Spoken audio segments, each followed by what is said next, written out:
মহানবী হযরত মুহাম্মদ সাল্লাল্লাহু আলাইহি ওয়াসাল্লামকে অবমাননা করার অভিযোগে উত্তাল ভারতের মহারাষ্ট্র।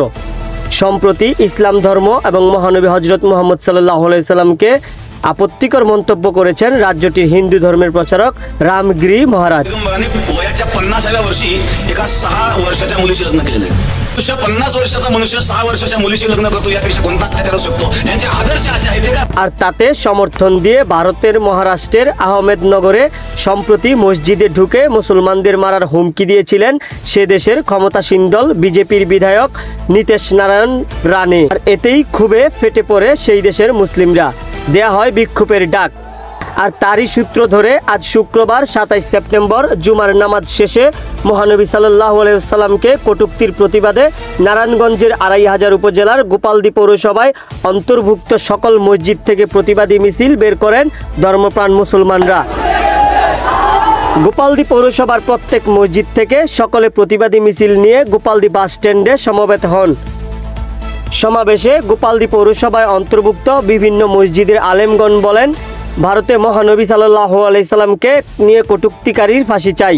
মুম্বাইয়ে যে কুখ্যাত ব্যক্তি আমার নবীকে গালি দিয়েছে, আমরা বলতে চাই অনতি বিলম্বে তার শাস্তি কার্যকর করা হোক, আমার সম্মুখে তাকে ফাঁসিতে ঝোলানো হোক। সংগ্রামী সাথী বন্ধুগণ, যেখানেই যে অবস্থায় যে প্রান্তি ইসলাম ও মুসলমানের বিরুদ্ধে, কোরআন হাদিসের বিরুদ্ধে যে কেউ যখন কথা বলবে, আমি আর আপনি যেখানেই থাকি না কেন, আমার এলাকা থেকে আমার ঘর থেকে ইসলাম ও নবীজির বিরুদ্ধে যারা কথা বলবে তাদের বিপক্ষে সমাবেশ, মিছিল, সংগঠন, অবরোধ সব করার জন্য আমরা প্রস্তুত আছি কিনা কি বলেন ইনশাআল্লাহ। আল্লাহ তাআলা অতি দ্রুত কটূক্তিকারীদের গ্রেফতার করে এর সঠিক বিচার করার জন্য জোরালো দাবি জানাচ্ছেন সকলে। বিশ্ব নবীর অবমানে যদি কাঁদে না তোমার মন, মুসলিম নয় মুনাফিক, তুমি নবীজির দুশমন।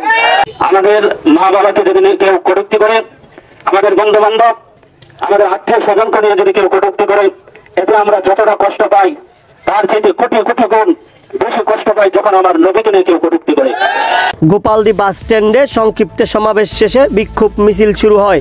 মিছিলটি গোপালদী বাস স্ট্যান্ড প্রদক্ষিণ করে রামচন্দ্রদী বাস স্ট্যান্ডে এসে দুয়ার মধ্য দিয়ে শেষ হয়। আল্লাহ হাসরের ময়দানে নবীজির সামনে যেতে আমরা জনকণ্ঠ, সুজন মাহমুদ, 2500, নারায়ণগঞ্জ। জনকণ্ঠ নিউজ 24।